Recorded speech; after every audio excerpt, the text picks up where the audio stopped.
Wanted to get right back to this because, man, I'm telling you, I love when the Holy Spirit is unscripted. You know what I mean? We can't write a script for what the family needs. Like he is, I mean, he's everything. He's going to fulfill every prescription that is needed in this family. You know, I know it. I see it. I'm hearing it. You know, so I want to make sure that we just stay right there with him because he's showing us some things about ourselves. We're still checking the heart. And the movement is just wonderful, man. Like, there's scales that are falling off my very eyes right now, just from the things that we have already discussed. So I don't want to lose that. I mean, there's power in that. But the Ezekiel 16, 1 through 6 that I have read, again, yeah, that's what condition I was in. That's what condition I was in. And the only thing I can do anytime that we're dealing with Yah is be the truth and tell the truth. You know what I mean? I have to confess it. You know, and I know you brothers have heard me confess it plenty of times, but to get a picture of what my spirit looked like, that was it. You know, man, I mean, it's heartbreaking when you really break it down and really look at that Ezekiel 16 in the beginning. You think about the scene that you're coming upon. That's an aborted baby. I mean, I want y'all to understand that's an aborted baby that still has the blood on it, that they didn't even care to take the umbilical cord off, didn't clean it, didn't not just threw it out into the brush. You know what I'm saying? Like, man, like that's real. And for Yah to have the type of love that he had, that he has, and he walks by and he literally says, live. He gives you the breath of life. He breathed on us. He gave us his word right there. He gave us life. He said, live. Ooh, that's where he found me. That's how he found me. And I know that I'm only alive today because he did that very same thing for me. He literally said, live. He gave me that. Like, he gave me life. He even in the midst of, can you imagine a full grown man being thrown out like an aborted baby? That's what we look like in the spirit, Ox. That's what we look like, a full grown man with an umbilical cord, with blood all over us.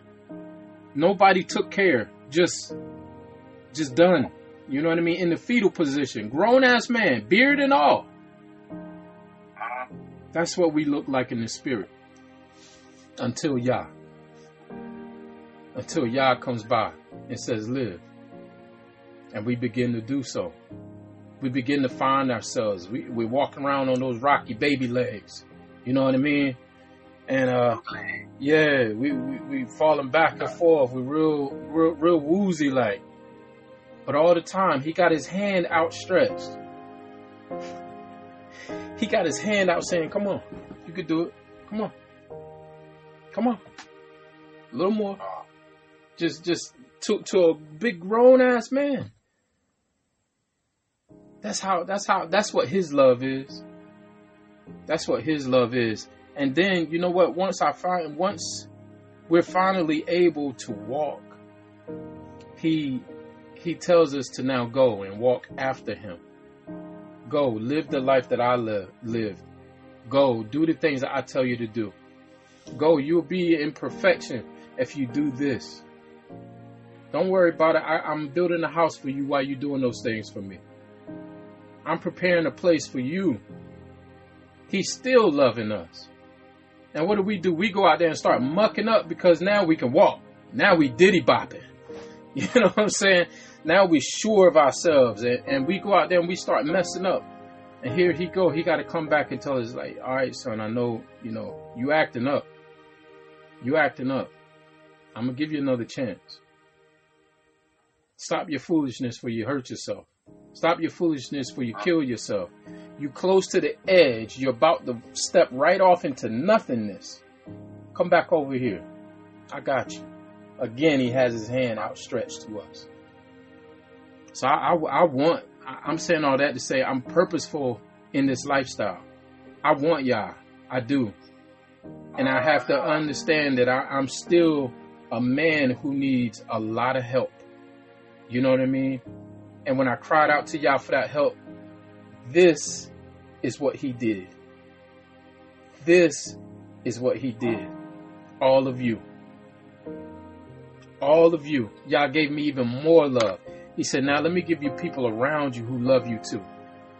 Let me give you people around you who will help fortify this hedge of protection that I built for you. I need you to see my hedge because you don't see it the way that I see it. So let me put some brothers in your face so that you can see now the hedge. You can see my protection. You can feel it when they hug you. You can hear it when they say, I love you, bro. You're going to bump into my hedge of protection every day. Because those brothers who truly love you, they're there. Y'all's hedge of protection never goes anywhere. It's always there. Always there. So when we see when brothers start disappearing, it's not y'all's fault. They just not listening. They're not hearing y'all. But see, my brothers that are here every day, these faces that I can see, I know my brothers. You know what I'm saying? My brothers know that I know them. I don't even have to say who my brothers are. I'm always in contact with them. I always see my hedge of protection that the Father has provided for me. That's why I like being accountable to my brothers, and I try to make myself accountable to you every day. Even when I don't want to. I ain't gonna lie. There's days I'm tired, I'm exhausted. And that day that I say, you know what, I ain't gonna get on today. What happens? My elder brother called me. Man, get your ass on the line. We on already. Where you at? Akmoshe called me. Brother, you alright? You know what I'm saying? Somebody is going to show up. You want accountability? Somebody is going to show up. Y'all said you ain't just going to talk about it. You're going to live this thing. Somebody's going to show up. Oh, you think you're going to take a day off? Somebody going to show up. I'm going to send somebody to get your ass. Ran away from that. How many people asked for it, and then you gave it to them, and then they ran away from it? I'm like, dang. Hey. I mean, what? You should come at all. But hey, I guess they just had to find out. Yeah. Yeah. I always said to my natural younger brother when I was raising him up, I said, you never ask a question that you're not prepared to hear the answer. Never ask a question that you can't take. Because once you hear it, you have to deal with it now. That's like the truth. Yes. I was ministering the other day, and it was a young man that I watched grow up with my kids. And I learned that the young lady he was in the store with his sister, and his old man and I were real cool. And so I'm telling him, he was like, man, OG, I thank you. Hit me up and for more of this. Y'all know what I'm pumping. So he's like, more of this. And I got the number for him and all that good stuff. And I said, you know, you ask a question and you're going to get the answer. So you ask a question that you're prepared to hear the answer for. It's like every time I see you, you got to have something for me. Oh, wait. You better want it. You ask for it, you better want that. Yeah, man. Hallelujah. And that's a part of that going into the highways and the byways. See, I think my camp brothers get it. They got indoctrinated, you know what I'm saying? Because the highways and byways is always under our feet. You know what I'm saying? We go so many places, we don't have to just hit the corner. You might choose the wrong corner and no Israelites come by there. So you wasting your time, and now as you see what they do, now they're using the rest of their time just to fuss out the white people because they still so angry in their heart, so much hatred. So they just, you know what I mean? And then when our people hear that, they don't want to hear that. And they out. They curve them. They going way around. We're doing our people a disservice. That's not going into the highways and the byways. When you on your everyday, you in the highways and the byways. When you leave your land, you're in the highways and the byways now. I told Kasai, I said, as soon as we walk out this doorway, we are in the mission, but we are behind enemy lines. That's right. And we have to be intentional because my highways and byways look like Walmart, Target, Home Depot. Mm-hmm. You see what I'm saying? Mm-hmm. And we have to, when we get fed, we have to be ready to regurgitate it like a bird, a mama bird or a papa bird. That's they right. Choke them worms and they put it into the mouth of these people that are assigned to us. It's time. It is, bro. So we get it all out and heal the sick. That's right. And how else can we do that unless we have a base that we can glean from each other and learn? You know, we have to have men who are willing and wanting to be elders. Men who want to ascribe to what Yah is putting down and has put down. We can't just have a bunch of old men standing around and nobody knows the word, meaning they're not walking it. You can read it well and know it front to back, but are you living it? You know what I'm saying? Are you the function of that? Because Hamashiach said to be the function. He didn't just say just to sit back. He says to be the function. So, I mean, there's so much, man. I mean, there's just so much. There's so much, and I don't want us to miss it. So again, I commend all of you and I applaud you all for the conversations that we've been having this morning. And even now into the going into the evening time, having the Ruach just move the way that it needs to move and to bring out things that are needed, you know what I mean, to discuss. Because all of that is about healing. All of that is about building, rebuilding. You know what I mean? The Father has to tear some things down in us. But it doesn't mean he's going to let us stay in a rubble. He's going to fix us. Just like in Ezekiel 16, we just saw. He's going to come by and you're going to be in your worst shape. Your worst shape ever.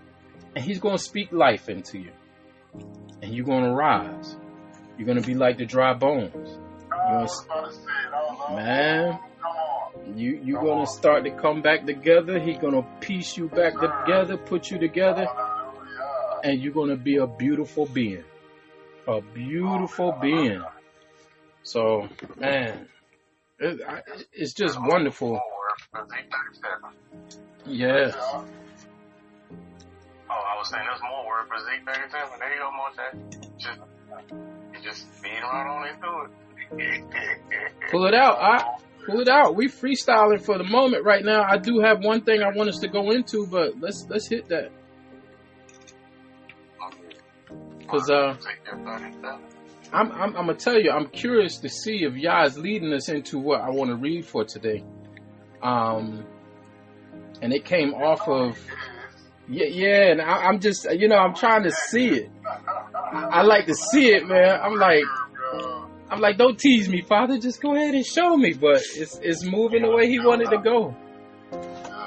He's so wonderful. He is, bro. He is. As soon as I see that tie-in, I'm going to jump on it. But, man, look, keep feeding me. Final verse what? Okay. I thought y'all can see my screen. But anyway. Pull up Ecclesiastes chapter 2 again real quick. All praises to the Most High. Yah, thank you, Father. Checking that heart is something else. You got a supper there at Kichita? What you working with over there? You got a supper? Verse 6, because I know we did 4 and 5 last time. And that was wonderful too, because even if we go back to that, man, when Yah is talking about and be patient when you are changed to a low estate. Here we go. We talking about the bull rush. We talking about fasting. We're talking about, because like the word says, some things only come through prayer and fasting. So that's a state of being changed. We have to bring ourselves to to that shalom, to that level of being humble, just to even receive that change. You know what I mean? Like that in itself could take us, forever. and then being in the furnace of adversity. Was anybody curious like me just to, we already know what adversity means, but did anybody go back and just look up the word adversity?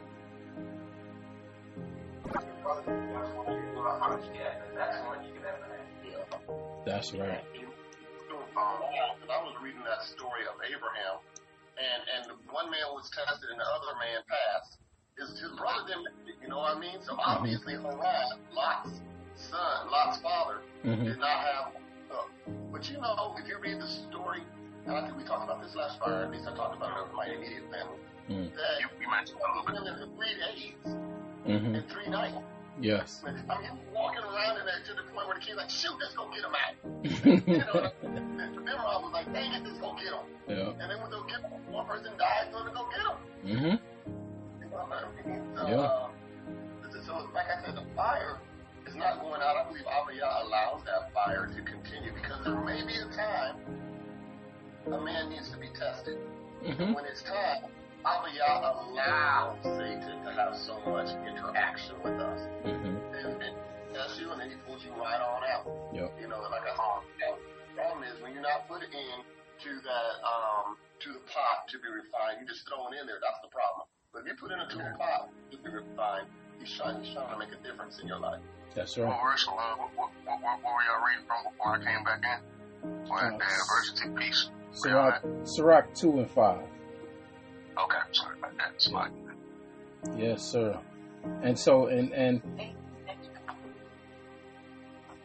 just like Nephew was saying, Nephew led right into what we're going to read for today.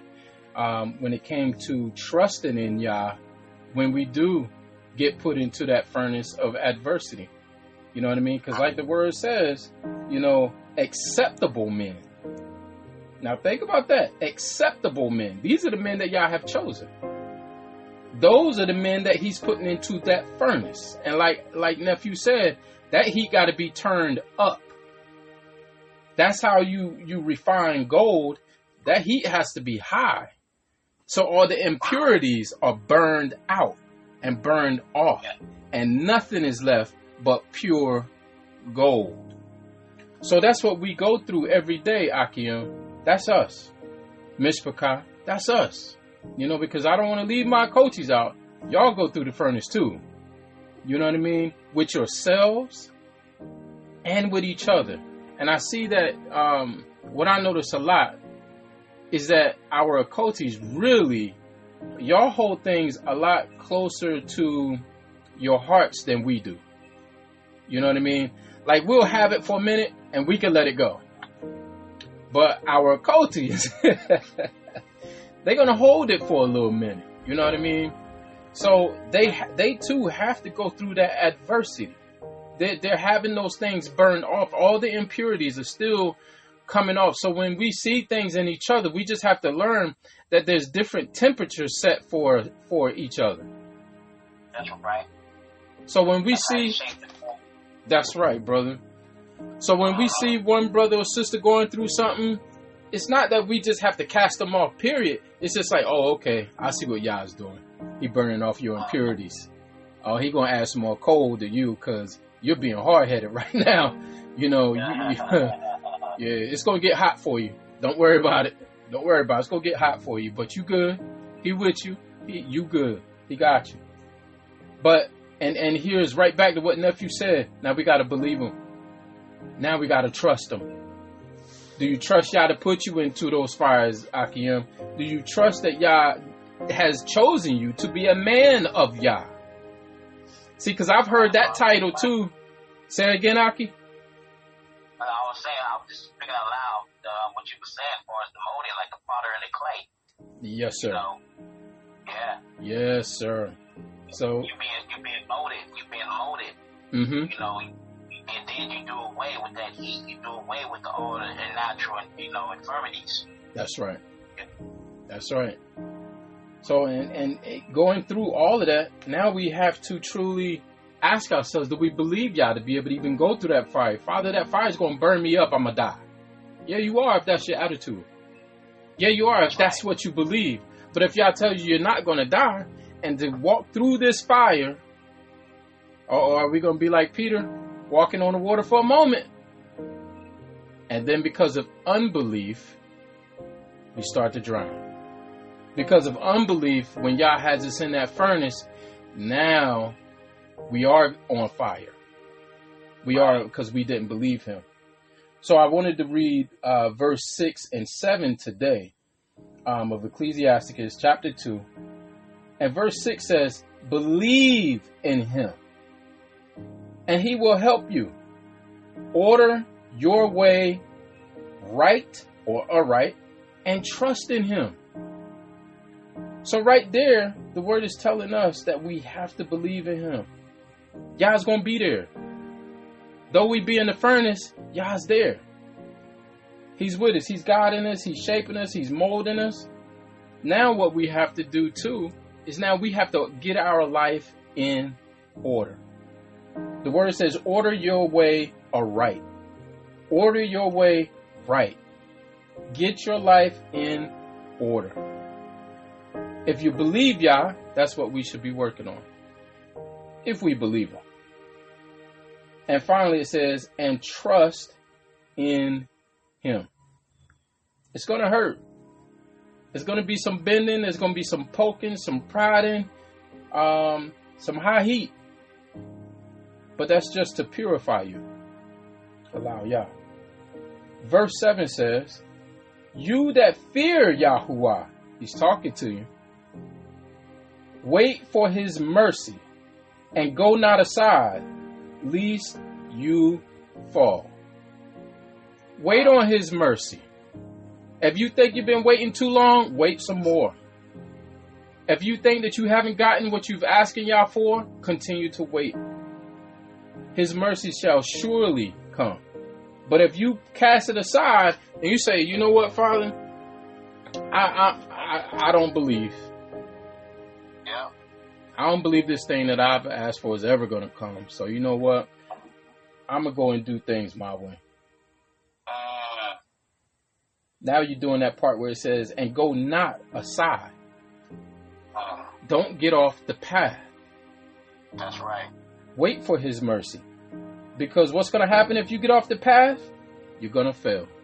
You will fall. The word says, least, lest you fall. That's right. Lest you fall. You get off the path, you're going to fall. It's going to happen. So we have to believe in Yah and stay right there with him. A lot of times what happens is we get poisoned in our mind. Something has infected us. We've allowed something else to grow in our field. Remember, family, we were talking about the mustard seed, right? And man, I'm gonna tell you, I found a seed that was even smaller than the mustard seed. I can't remember the name of it now, but man, that seed is small. But being small as a mustard seed, but a mustard seed turns into like a giant tree in the right conditions. And we spoke about how we are supposed to provide those conditions so that the seed that Yah plants in us are perfect for him. They're good enough to grow this. So now we're looking at being poisoned at times. What is in our field? Yes, Akoti. As you were talking with verses Sirach 2, 6 through 7, the verse, and some of the Akoti may know, I love Lamentation, chapter 3. If you were talking, there was so much that was coming out of it, even about the poison, what's going on in your field, and about trusting him, and the fact that we're talking about our furnace of adversity, and then waiting on his mercy. And so I went back to Lamentations, and I usually focus on just, verse 22 where it talks about his mercy. It's because of his mercies that we're not consumed. But I went up a little further where it even reminded me that, there's times where we do forget, or we do kind of do that woe is me, and there's that unbelief that comes in. And 18 it talks about, and I said my strength and my hope is perished from Yahuwah.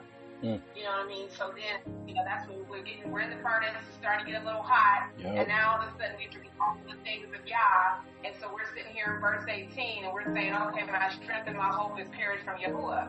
So then it went on, remembering in my misery, the wormwood and the gall, the gall, and now the wormwood, it's an herb that you have to be careful with. Wormwood can be used, but you have to be very careful with it. So when you started talking about the poison and things like that, it reminded me of that verse. And then in verse 20, my soul has them still in remembrance, and it's hope in me. And again, when we talk about in verse 4, change to a lower state, and then it goes, this I recall to my mind, therefore I have hope. So, sometimes we gotta talk about take it on cheerfully or step back and see what the Father's doing so we can bounce back and remember that no, we still have hope in Him. And then go into verse 22. It is of Yahuwah's mercies that we are not consumed. Consumed what? And that come on. Yes. Come on. You know what I mean? And because His compassions fail not. And then it talks about, how in verse 6 we are to trust in Him. And in 7 it says, and go not aside lest you fall. But in Lamentations it tells us, at the end of the day, it's His mercies that we're not consumed because He and His compassions fell out. We may fall to the wayside, but He doesn't. That's right. And it says, they are new every morning. Great is thy faithfulness. Yahuwah is my portion, save my soul. Therefore will I hope in Him. And so I just wanted to share this blessed me because I love Lamentations chapter 3. And as we were talking and going through this, I was reading through it, and it was just like, wow, one by one, precept by precept, it went along with what we're talking about in verses 4 through 7. And let me tell you the significance of you bringing that out, Okoti. Now, I just mentioned there was a seed that was smaller than the mustard seed, right? And I said I couldn't remember what the seed was, but I knew what it was because I just shared the plant with the brothers, but I couldn't remember the name. It's sweet wormwood. Man.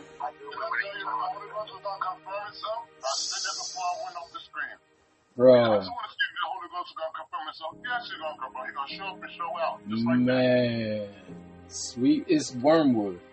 And as soon as my sister started talking about it, and she was talking about, you got to be careful with it. I'm sitting here like, Father, yes, Father, I know you hear it, and I'm gonna be careful with this word. Hallelujah. But that's what it was. It was the wormwood seed. And the seed of the wormwood is so small. Now, just even touching on that, just like, Okoti brought it out.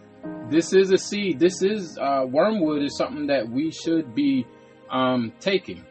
And we have a whole bush of it now. And I told the brothers that I'm going to save the seed from it so I can share it with every household.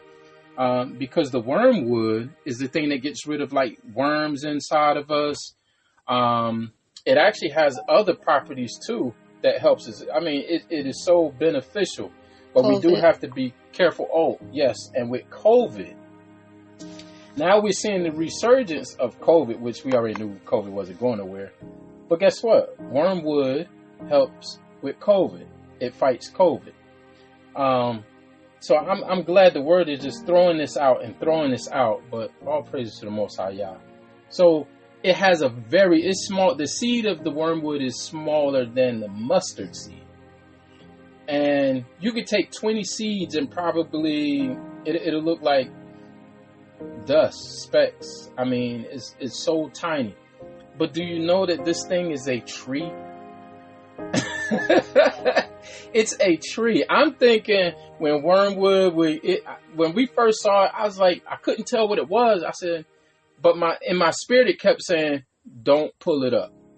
Because I'm quick to pull up something. If I don't know what it is, I'd rather pull it up than it just sap all the energy from the rest of my plants. But this plant stood out. And it wasn't even in my raised garden bed. It was outside the raised garden bed, but touching the garden bed. And the Ruach said, don't pull that out. So I let it grow, and I let it grow, and the thing is still growing. It's huge. And I go and I look it up with the app, as he had showed us. And I look it up and it says sweet wormwood. I'm like, man, that sounds poisonous. You know what I'm saying? I know wormwood to be poison inside the Bible. So I go and I look it up and I'm looking at the medicinal properties. And I said, what? I said, Abba, thank you. Like, thank you. Like, I mean, like, thank you. I got you. This is like $1 million bush. You know what I'm saying? The things that it helps. I was floored. That's why I shared it with you. Like, I was floored. I probably didn't come across as like I was, but I was floored. I said, Father, I don't know where this came from, but I know it came from you because I didn't plan it. And then I start seeing the things that are coming up in the news, you know, probably about 2 months ago. I started hearing about the resurgence of COVID. And here it is. Y'all gives me this beautiful plant in my garden that I didn't plant that is huge. And now I can share the seeds with my family. I mean, there was so much there that it was just crazy. But I was just like, Father, thank you. I know that you are the pharmacy that I need. You're everything that I need. You provide. He provides it. Like, I did not plant this plant, but I mean, it's one of the biggest things in the garden, besides like my banana plants and stuff like that. It's huge, and it can get up to, I think, about 15 feet tall. And I was like, what? I was like, wow. Yes, sir. The benefits of wormwood herb include combating pain and inflammation due to compound artemisinin, fighting parasites including helminthids like pinworms, roundworms, tapeworms, aiding in digesting and stimulating appetite, processing antimicrobials and antifungal properties, and potentially combating malaria. Now that's the main reason that it's a popular plant, because Pharmakia takes it for malaria. The plant comes from Africa. It's from Africa. You know what I'm saying? So now Pharmakia has this plant, wrapped up. This is one of their things. So there's that one of those chemical components that the brother read. That's what they get out of the plant to fight malaria. You know what I'm saying? So they charge all this money. But it also fights other things. It's also one of the things that I don't know if they're using it for COVID, but I know that it says that it's one of the things that you can use against COVID because of the things that it do, the healing properties of this plant. So when I seen this thing growing in my yard, man, I mean, and it's the only one that I can visually that I've visually seen so far. I'm gonna start looking for more, but I was like, thank you, Father. Yes, sir. Brother, hey, remember you mentioned something about you wonder what the deer was eating? Wonder if they was eating that plant. I wonder. I don't know if it's growing back there. You said it's good for parasites. Yeah. Well, I don't know what they're eating. Maybe they're eating it when it's small. Possibly. Yeah, I mean, you possibly right, bro. My dogs go back there and they snack on the grass and stuff that's back there too, and they're throwing up, you know, whatever. You know what I'm saying? Whatever's irritating their stomachs. They go back in that same area and start, trying to medicate themselves. You know what I mean? So I do watch as they go through there. Now I know there is another herb back there, there's a herb back there. I don't know if I showed you. Man, I can't remember the name of it. It's not wintergreen, but it looks something like that, and it has one red berry, but it grows under all the brush. It's beautiful. It's like a vine, but you can't see it unless you, like, it's kind of like wintertime. It's English. It's English wintergreen or English spearmint, one of the two. No, it's not spearmint. No, it's not a spearmint. It's English. It's white wintergreen. White wintergreen. I'm gonna take a picture of it. Yeah. Also, that grass that your dogs eat is crabgrass. It's the regular grass that grows, but you can tell what crabgrass does when it grows. It looks like a carpet. Yes. You know, like that's so when they go eating that grass, it settles their stomach. So we can eat that grass too. Yeah. Because it settles the stomach. Yes, sir. I was like, oh wow. Yes, sir. So just in that, family, you see how much the word pours into us. Just with, you know what I mean? Just with wormwood. And that's why I asked, like, was anybody led to look up the word adversity? Because with me, what happens is sometimes I'll be reading something. I know what the word means. You know what I mean? But the Spirit says, look that up.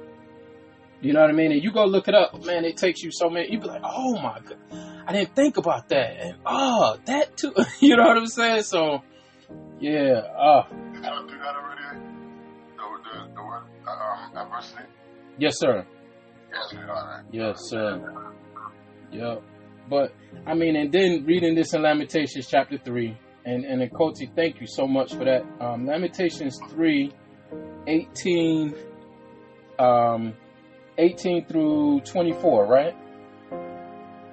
Yes, sir. Yesterday, and Brother Akikita and Azariah touched on it, and you as well with the dogs, right? Because our dogs do the same thing. They'll eat the crabgrass or whatnot to settle their stomach.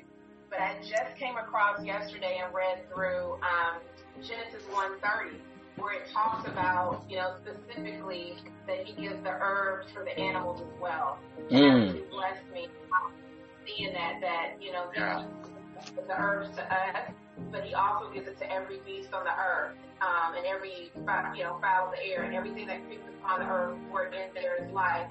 I have given every green herb for food, and it was so. So, just again, how his creation knows what herbs to use for their own betterment, to what you guys did. So, hallelujah. Hallelujah. Yes, ma'am.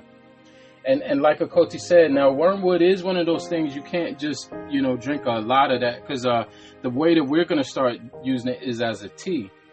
But you have to be careful with it. Now, and that's why wormwood was used, the word wormwood was used in English to specify poison. You know what I'm saying? And it's not so in the Hebrew, but you know what I mean? We're talking about function. But wormwood is one of those things that they considered to be poisonous. So even with that, man, I mean, that's beautiful. That leads right into where I wanted to go, which was the wheat and the tares. Because the wheat and the tares, the wheat and the tares is going to expose, I think I said it last Shabbat, but I can't remember, but I said it's going to expose poison. And I didn't realize how much poison was there, and I was like, Father, thank you so much. I have to credit the TS 2009, because that gets a little closer to the Hebrew. And so from there, I was able to go back and then see, what was poison. Forgive me because I forgot the word and I didn't look it up this morning because I got up late.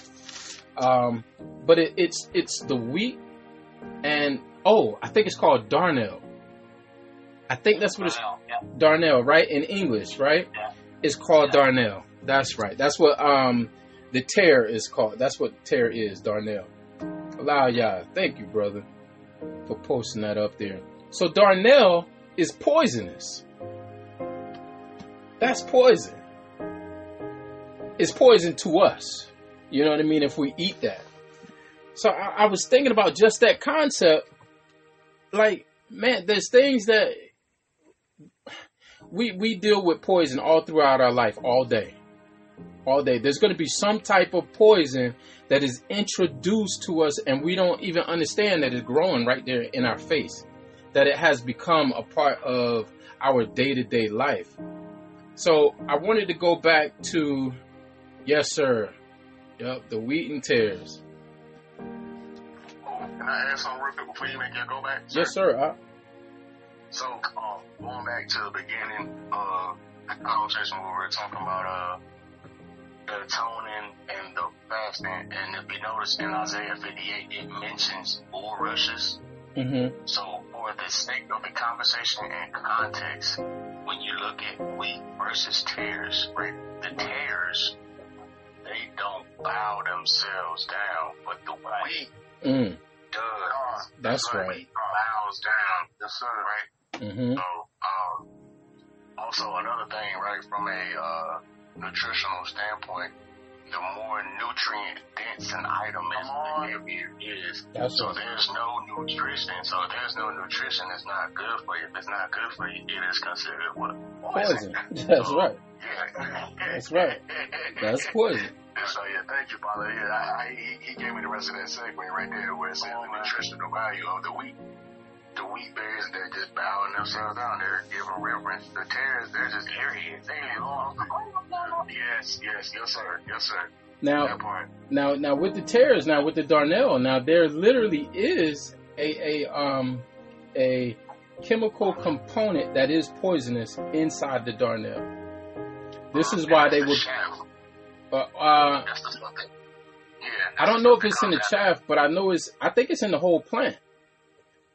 Because if you ingest it, see, the problem comes when you ingest it. It's not like if you touch it, it's poison. But if you ingest it, there's something in it that is poisonous to us, and you could have some type of reactions to it. But it's interesting how that could be in our daily life. You know what I'm saying? Like, if we're talking about the heart condition, what poisons are we introducing to our heart? What poisons are we allowing in our heart? And what poisons is the enemy planting for you to ingest? What poisons? So let's go over to Matthew chapter 13. Now that we read Ecclesiasticus for today, let's go to Matthew chapter 13. And let's see what Hamashiach says about this. Hey, are we still on the wheat and the tares? Yes, sir. I'll do this later on for you. I don't want to get on wheat and tares before. Okay. Allow y'all. Yes, sir. Matthew chapter 13.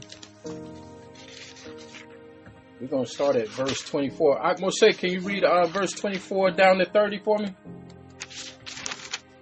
Matthew chapter 13, verse 24.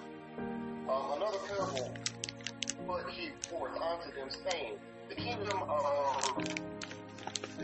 Shemaim liketh unto a man which sowed good seed in his field. For while men slept, his enemy came and sowed tares among the wheat, and went his way. And when the blade was sprung up, it brought forth fruit. Then appeared the tares also. So the servants of the householder came and said unto him, Sir, did not thou sow good seed in thy field? From whence then hath it tares? He said unto them, And an enemy hath done this. The servants said unto him, Wilt thou then that we go and gather them up? But he said, Nay, lest while you gather up the tares, you root up also the wheat with them. Let both grow together until harvest. And in the time of harvest, I will say to the reapers, Gather together first the tares.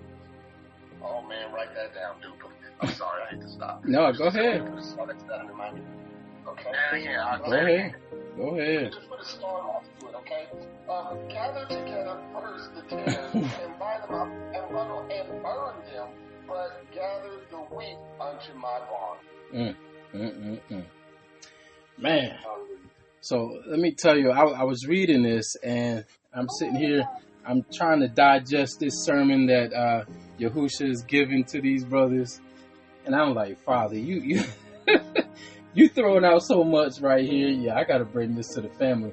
But at the time we was talking about, of course, with the heart condition, right? And I'm sitting here thinking like, okay, so what has the enemy put inside of me? What has the enemy put inside of me? And I don't know what it is until it comes to fruition.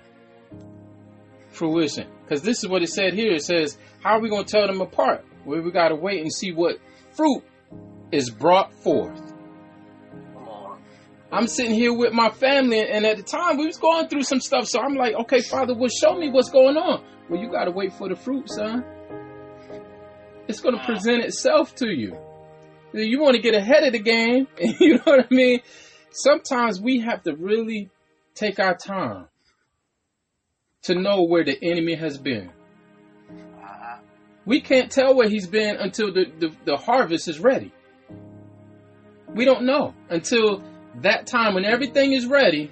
Then we can see what fruit is bared. Okay, yeah. Oh man, look at this whole section here. Is all this darnel, all this poison.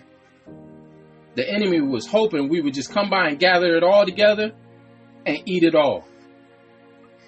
How they say, chew out, eat the meat, but chew out, spit out the bones and all that. So you want me to eat the darnel with the wheat? You want me to eat the wheat and the tares? No, I can't do that.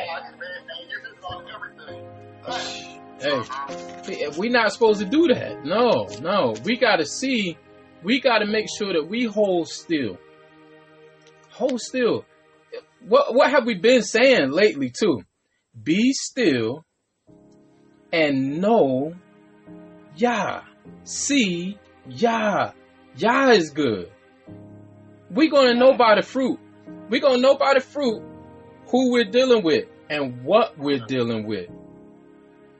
Sometimes we get ahead of ourselves and say, oh, I know what it is. And it was, I think, last Shabbat. I didn't know what we was dealing with. I was getting ahead of myself. But y'all was reminding me. Sit still. I'm getting ready to show you. Look at the fruit. All throughout the word, it tells us you will know them by what? The fruit. That's all of us. None of us can escape it. It don't matter how much you look like the wheat. Them tares is there. It looked the same until we get to the point where, okay, who's going to bow down? Yep. Hey, man, I got to get rid of some Christian doctrine, man, because I got to get rid of a whole movie put out there by Kirk Cameron and his demons. Anybody remember that movie? Oh, man. They stopped reading their Bible. They stopped reading and they just said, I believe Kirk Cameron. He was on growing pains, so we got to believe him. He's a full, alive demon, okay? Yeah. By Satan. Straight up. Right. You know, Yamir brought out something the other night on the men's chat when he was in, it was 2nd Ezra chapter 13. Mm-hmm. That also, it'll make you throw out Kirk Cameron's movie also. They started, the whole chapter was prophecy from the end to come. Yeah. And when you got down to 40, 41, I was like, oh man, this whole time, I'm thinking, these brothers talking about going to Arthur, but in all actuality, they're talking about a prophecy to be fulfilled, where it says, if you are left in these tribulations, or you left behind, those left behind will be saved and will be, have this issue. I was like, man, the whole time I was like, oh, that's another one. Cut that on left behind. So let's go ahead and read. I know Ema has something just after me. Yes, sir. Let's read this one in verse 30. And then I think I put something in Romans in the chat. I just had to remember to do it. But anyway, man, this verse says it all, man. So he's going to let the wheat and the tares grow together until the harvest. Yes. Man, I got to repent because in Christianity, I preach this so backwards. I probably led wonderful people to hell. I hate to say it. If they listen to me, I really want to go back to the church because I saw some on YouTube of my old sermons. I said, can you burn those for me? Can you delete them off of YouTube because I don't want nobody to hear that shit. Yes, sir. We're here in verse 30. Yes, sir. So he's let them grow together until the harvest. What he's going to harvest people. Mm-hmm. He's going to harvest the lost for the tribe of Israel. That's right. And in the time of the harvest, I will say to the reapers, gather together first. We get that verse there? Mm-hmm. The tares, and bind them and burn them. Yes, sir.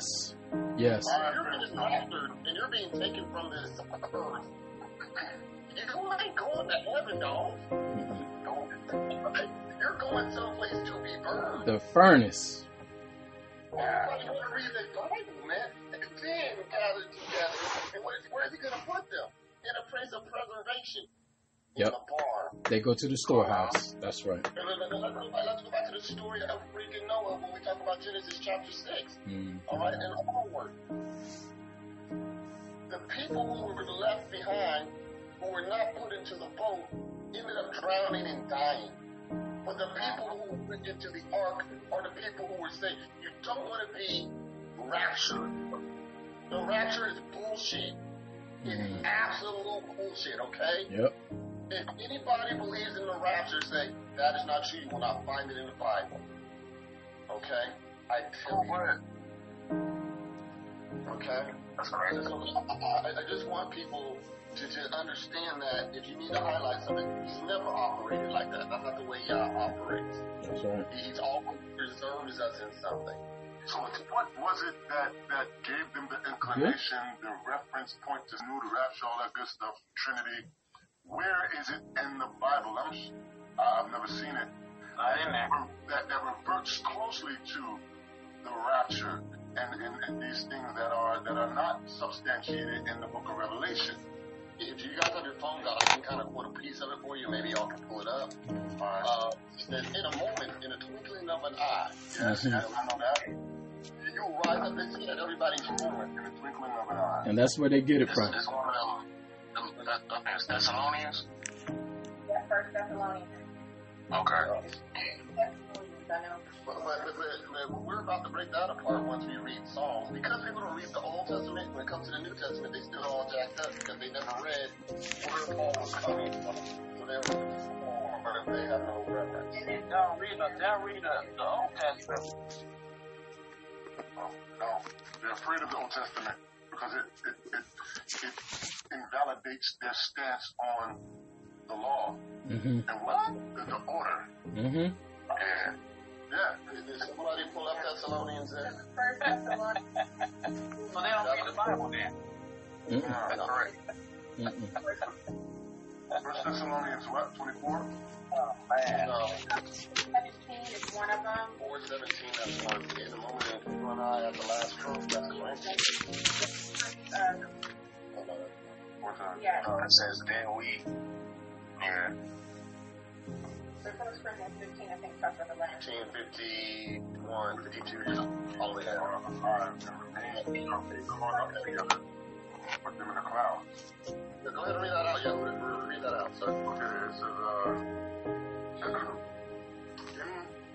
in which we are alive and remain shall be caught up together with them in the clouds to be met the Lord in the air, so we ever be with the Lord.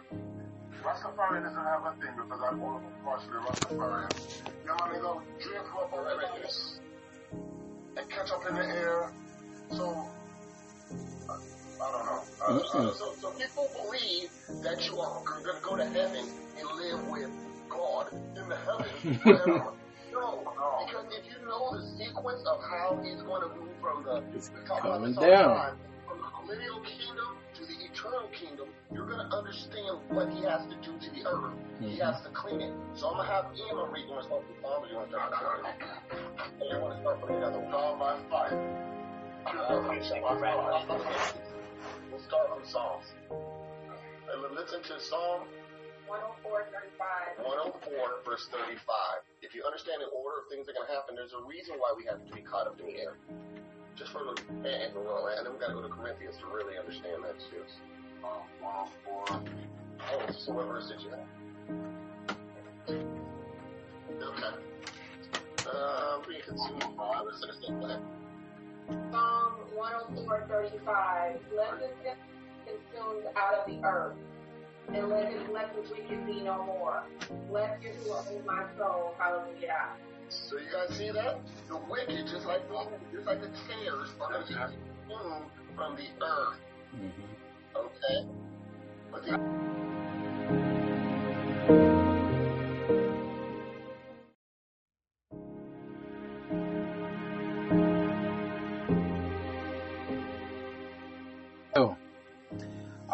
Because some brothers will put something in your plate that came out of the word, but is actually death.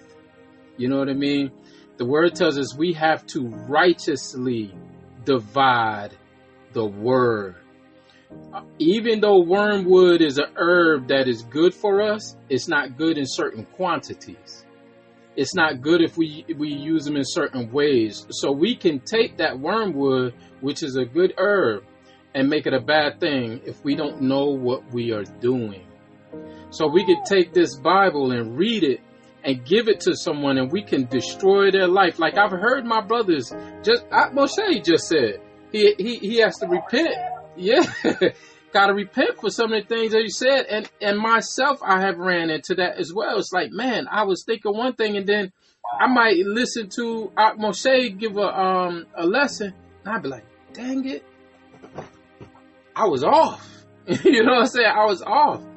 But again, how do I know I'm off unless I have righteous brothers that I can rub elbows with? Yes, sir, Kichita. And you know what goes good, brother, with husbandry? You got to be careful on what seeds you plant in your garden. Mm-hmm. You know, because that goes with that weed and that tear. Mm-hmm. You know, because you can put the wrong type of seed in your garden that can take over all the good herbs, all your good vegetables, all your good fruit trees. Yep. You know, when you mix the two together. You know, and you got, so that's why scriptures also speak about put a hedge around your garden. Mm-hmm. You know, to allow not, animals coming in and protect the animals from, going out. That's outside right. the boundary, what Moshe mentioned, as far as his family, as far as, and now us all, what we all want, as far as guarding and protecting our gardens. That's right. You know what I'm saying? That's right. And what seeds we want to be fed to our gardens, because we don't want to have to go back and have to refract, or, the computer, because of the things that we allow, because we don't have a hedge of protection, you know what I mean? And not knowing what seeds that go with individuals, you know what I'm saying, who we allowed around us, planting these seeds in us, and later on, these seeds can develop into something that cause us not to have a crop. That's right. That's right. That's what right. What was placed in them. That's right. And what you said about people, bad company supposed good character. Back to what you said about Kichita, about seeds planted together and husbandry. We just learned that cucumbers and tomatoes don't do well next to each other. They fight because they're so strong. Each one of them are so wildly. They just move and they grow everywhere. So it's like they need that space so that they can do their thing, because they would choke out each other. Come on. Yeah. I'm looking like, what the heck happened to my cantaloupe? I don't even know what my cantaloupe is now. The damn cucumber and the tomatoes. That's right. Hey, and another thing, like what Akichita just brought up too, when he's talking about, having certain things put together, certain seeds. Now, we're sitting here talking about wormwood. Now, wormwood, if you don't know, wormwood is one of the major components to, I'm going to see if my drinkers in here know, is a major component to the alcohol drink absinthe. Who knows what that is? I know you do, Navy boy. Absinthe is not even allowed in this country. They don't. Yes, sir. Absinthe it's like green. It's like a weird Hulk green. But absinthe is so potent. Yes, sir. That green is so potent that they don't even allow it to be made. I don't even think you can even import it into this country. But wormwood is the major component for that plant, is the major component for that drink.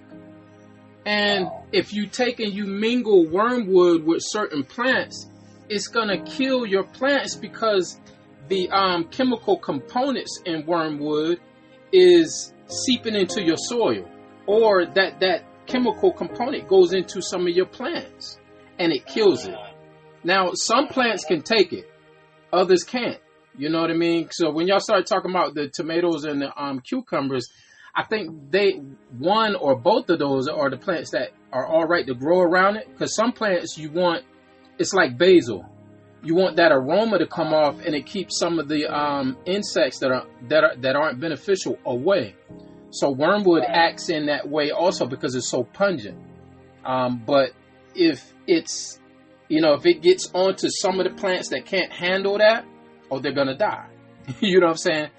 That's how beneficial wormwood is. You know what I mean? Like, it's so much that we can learn, and the word just keeps pouring it out. You know what I mean? Man, listen, brother. This book is an agricultural book. It is, bro. We are agricultural beings. That's right. We are seeds, we are plants. That's when he speaks about the trees and the vines and the root. You know what I'm saying? Mm-hmm. And the flowers and stuff of that nature. He's speaking about us. When he speaks in the scripture, I see people as trees. He likens us to trees. That's right. Trees and vines. Yes, sir. Yes, sir. Water. That's right. Yes, the true vine. And the branches being cut off and being regrafted into the original vine. Yes, sir. Yeah. So, Yes. Go ahead, Azzy. Man, hold on, my arm's starting to hurt. Hold on, put it out. So, the first when Coach Shante was reading verse 41, her says meal. Her version. Which book were you reading out of? I was reading from the Sefer, sir. Okay. And the blue one, it says, then bring some flour. Mm-hmm. Right? Mm-hmm. So I was like, there it is, that wheat again, right? Mm-hmm. And I was like, okay. But, then I started talking about the absinthe, right? So I've had it.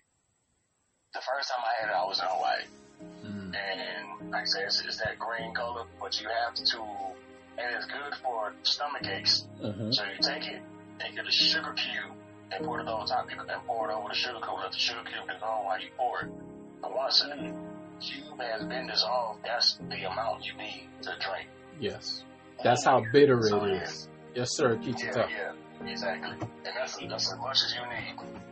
Yeah. You know the goat tail off of that too, brother. Ecclesiastes 39:26-27.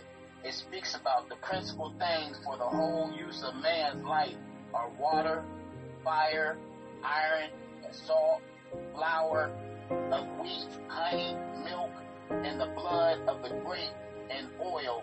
Hallelujah. Mm-hmm. what's chapter and verse? Ecclesiastes 39:26-27.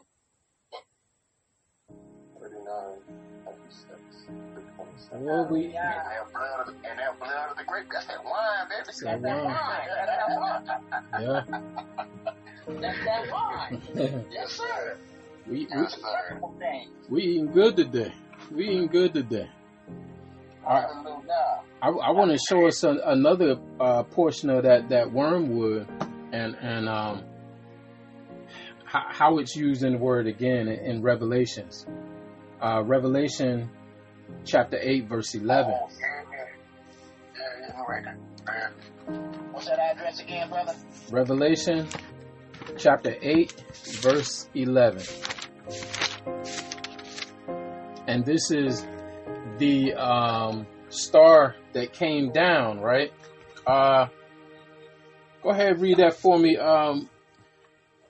Azzy. Yes, sir. Revelations chapter 8, verse 11. And the name of the star, Okabim, is called Wormwood. And a third of the waters became wormwood. And many men died from the waters because they were made bitter. Hallelujah. See, again, it's talking about, our people knew. You know what I'm saying? In English, they're what I see here is in English that they're struggling to understand. You know what I'm saying? But I get it, because our people work with plants and our people were descriptive. You know what I'm saying? So, yeah, so when they say wormwood came down, you'd be like, wormwood? That's a weird name to give a star, a falling star. No, you're not looking at the function. They saw a function falling out of the sky. It was a star, yes, but the function of this star was wormwood. It was poisonous. It was bitter. So when it hit the waters, it became poisonous. The waters were no good anymore. That water became so bitter that they didn't want it. So bitter, the men died. They died just from wormwood. You know what I'm saying? Woo. Just like my world. You know? That's the one I don't want many people in there glue analogy. Go ahead. So, Jeremiah 9:15. Jeremiah. Yes, sir. Jeremiah chapter 9, verse 15 is an example of when Yahuwah gave wormwood to Yashrael because of their disobedience. Knowing the timing in which to use it, or whatnot. Go ahead, Ema. I'm gonna read starting at verse 13. And Yahuwah said, because they have forsaken my Torah, which I set before them, and have not obeyed my voice, neither walked therein, but have walked after their imagination of their own heart condition. Woo. Oh. Go ahead. From fathers taught them. Therefore, thus says Yahuwah Sabaoth and Elohai and Yashrael, behold, I will feed them, even this people with wormwood, and give them water and gall to drink. Ooh, gonna give them bitter water. Yeah, it's Man. it's vinegar. It's mixing out the vinegar in it. It's all it's vinegar and something else. Hey, you know what came to my mind when I thought about that, right? What they did to Hamashiach. Oh yeah, they gave them gall to drink. They gave them Goodness gracious. Woo! Gave us some wormwood water. Yeah. Oh my goodness, man. I couldn't even imagine it, because when I first started reading up on this wormwood, I looked at a video and the guy he was eating it straight off the plant itself, and he said it's one of those tastes, and I haven't done it yet, but he said it's one of those tastes it takes time just to get used to. So I couldn't imagine a drink being made out of that with no type of sweetener, and you giving this to a man who is dying in the worst way. He's impaled, and you give him for shits and giggles, you give him wormwood water. Yes. You know how much hell they're deserving of for that, man? Woo! Oh, yes. Like when they pierce him in his side, but I'll research this just quickly. It says gall, in the Bible, the term gall has several meanings. It can be referred to as bitter tasting substance made from plants like wormwood or myrrh. It's mentioned in context of Jesus on the cross when vinegar mixed with gall was offered to him, wormwood or myrrh. or something like that. It's like when you get on a battlefield and they give you morphine, you probably know you're not going to make it home. So I figured that was kind of like, let's keep them alive, let's torture them all the more. Yeah. It's crazy. Real quick, so now that we have this visual concept of the wormwood and the bitter taste, right? Poison. We know Yes, sir. At the beginning of the year, right? Pesach. That's right. Yeah. That's right. And if I'm not mistaken, I think Pesach will be hosted by yours truly, right? It's right. And you have that bitter herb on deck, sir. Yes, sir. Bitter herb. All right. Yes, sir. Yeah, I'll be the first to say and suggest and put myself out there. Yes, If you sir. got it, Yeah. I'll take a sprig, sir. I'm gonna try it myself, because I wanted to before I gave the seeds to my brothers, I wanted to make sure I tried it first. I wanna try the leaf. I wanna try it straight from the plant, and then I also want to make a tea out of it because and in my mind I already know it's gonna be bitter. You know what I mean? That's why I drink black coffee. Yeah. Matter of fact, Moshe, you know what I'm gonna do? I'm gonna bring some. When I come down there, I'm gonna bring some, so that we all can keep some in the freezer and all of that. You know what I mean? Because, man, I really think that's something important for us to have and to be able to use. And like I said, I'm going to get y'all the seeds, too. But because COVID's coming back, I've processed enough testing kits. Yeah. When I say testing kits, I mean hundreds of thousands of testing kits every week I'm processing. So they don't make shit for nothing. That's right. COVID's coming back. Yeah. So, yeah, that's something that we all need to be so vigilant on, is like, what are the natural properties? Because, I mean, we're going through so much now that, like, if you weren't a gardener, I hope and pray that you want to be. You know what I'm saying? Because we need these things, and the Holy Scriptures is showing us how to use it. Not to be afraid of it, but how to use it, you know. But, man, this is wonderful. This is wonderful. So since we built that... Go ahead, I'm sorry. So, throughout these past few years, I've been seeing propaganda from a movie. I can't think of the name of the movie. I don't know, but like something bird, 25, old songbird or free bird or something. But the chief sickness was COVID-25. Right? And we rolling into the year 2025. COVID happened after the election of 2020, right? Going into a odd number year. So we're back on year, even number year, going into an odd year on these people's calendar. But when you was talking about you think COVID coming back, COVID-25 popped in my ears. Oh, they had COVID-19, and I saw propaganda for COVID-25, and here we go. Rolling into 2025. So, it's on the lookout there. It's not coming back. They're bringing it back. It's been here. It never left. It never left. It never left. Volume down on it. Yeah. Turn the volume down on it to create in the people a false sense of security. Yep. And so that they could turn up the volume again, where that people are frantic and they just lose all sense of mental awareness and what's going on around them, so they can be further mind controlled by the government. Yes, sir. That's typically designed for the wicked. Honestly, I think. For those people in the book, if we read like we just read the principal things for mankind and to be a gardener, and you know what I mean, and come up out of her, you know, and prepare for these things that the wicked already has for all of mankind, you know what I mean. But the Most High designed the things of the garden.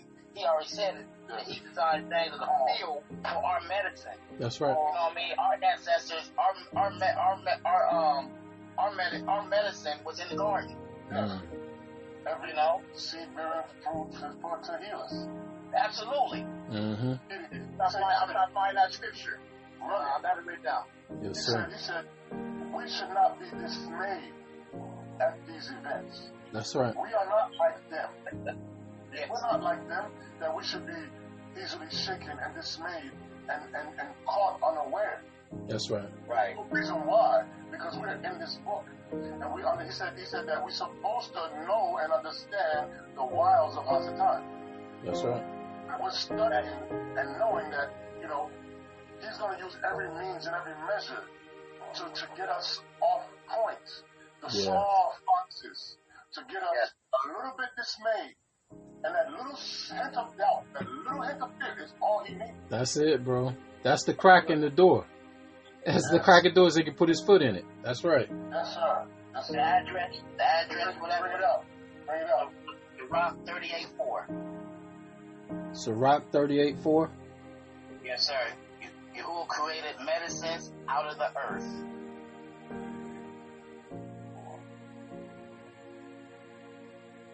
Yes, sir. And we see the actuality and the fruition of that today, but what did man go and do? Capitalize on it. Capitalize on it. Everything that Yah makes, all the medicine in the world, everything. I remember seeing a video that said, man, you know, everything is still free as Yah made it.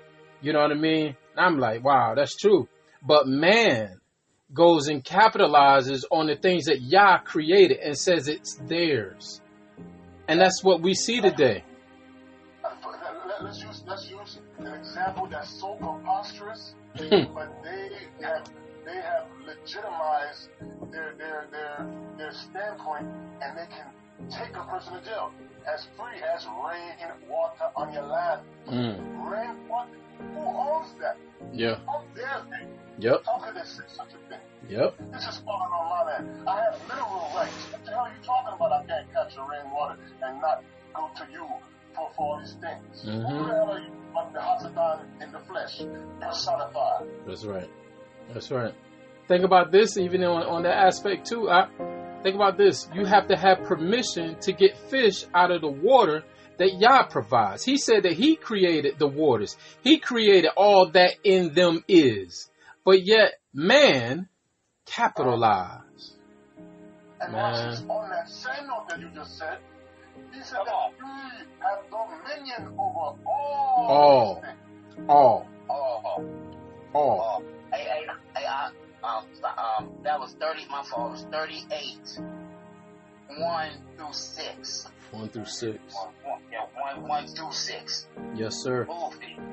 The man, that's heavy right there. That's heavy. Yes, sir. Said heals men. He said in the scripture with pain. Yeah. He said such he heals men and takes away their pain. That's right. That's right. Come on. That's right. That's wicked, man. You know what I'm saying? And we supposed to be husbandmen. We supposed to be out there. Come on, like you said, we discovering these plants, these herbs, medicinal properties on our land. Yes. Yah is putting them there with a purpose. That will heal us. Yeah. With all different illnesses and ailments. Yes, sir. Now. So virus shows what they're preparing. Hallelujah. That's crazy. Now, imagine just how purposeful Yah's plant is, man. Go ahead, Aki. I mean, I've been doing it on purpose. I don't know why my fingers don't work. I've been doing it on purpose. I think it's that job, man. We're just praying for you, all right? You know, Ali is able to make anything, okay? Ooh, I hope nobody got that. All right. Seems like we're all in line, okay? The real one is supposedly coming. This is PolitiFact. I mean, they're just going behind people and just saying one. But one thing they said is, you know, it was an exercise. There's a bunch of videos on here that I mentioned, but the whole goal is for the outbreak to come. When we finish here, can you hook me up? Something that's coming in the future. You know, they're preparing for the future. Wow, yeah. Philanthropist Bill Gates. Yeah, Billy go get the hell. You know, you didn't know. You know. Yes, sir. Billy go get. So it's a whole thing. The first time.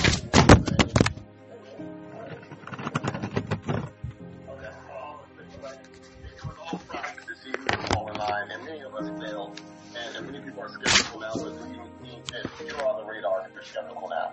Yeah. You know, they're following you on YouTube and Facebook, like certain things that are against the agenda. Don't worry, you're marked. Yeah. You're marked. Yeah. That's all right. By Yahuwah, we're called and chosen by Yahuwah. That's marked for thee. Allow Yah. Now, I want to take us, we're going to swing back around to the wheat and the tares. And the reason why we even jumped on that about the wormwood, you know, about the plant itself being poisonous, you know, the poisonous aspects of that plant. I want to swing us around to Malachi chapter 3 real quick. Malachi chapter 3.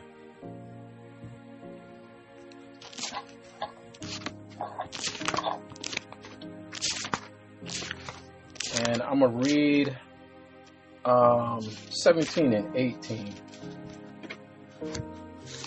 Malachi chapter 3, I'm starting at verse 17. And they shall be mine, says Yahuwah Sabaoth, in that day when I wake up my jewels, and I will spare them, as a man spares his own son that serves him. Then shall you return and discern between the righteous and the wicked, between him that serves Elohim, or Yahuwah, and him that serves him not. This swings us right back to the wheat and the tares. What verse was that? That's Malachi chapter 3, verse 17 and 18. I love how Yah explains what his intent and his purpose is. He says, I'm going to wake up my jewels. That's what he called you, family. Hallelujah. Yes, indeed. He said, he said, when I make up my jewels, in that day when I make up my jewels, and I will spare them. So either way, you're still the jewel, and that goes with the rest of the word. It says you're the jewel of his eye. You're that precious thing that he sees. And then it says that we shall return, then shall you return and discern between the righteous and the wicked. You know, that's along the lines with, you know, the Malachim. They're going to bring in the wheat and the tares. They're going to bring in those who are righteous and unrighteous, those who believe and who don't believe. And they're going to separate them. They're going to separate them. And that right there is going to take us to, we're going to go back to Matthew chapter 13, starting at verse 36 through 51. I mean, yes, I think 36 through 51. But we're going to leave that for the next time. Hallelujah.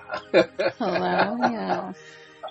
And the only reason I'm wrapping it there is because, man, there's so much that you guys have given me to really chew on and to medicate myself on. So, you know, I like everything that you presented. I mean, it's all, man. This was a meal that I got some stuff falling off my plate here. You know what I mean? Koji, I saw you had your hand up. Yes, sir. Yes, ma'am. I just wanted to ask what you just read in Malachi with the fact that it says, he says, in that day when I make up my jewels. So, you know, I had to go online and say, what does it mean to make up a jewel? Ooh. And make up a jewel is the process of a solid material being melted and dissolve other materials. And we talked about in the refining pot. That's right. Destroy the impurities. That's right.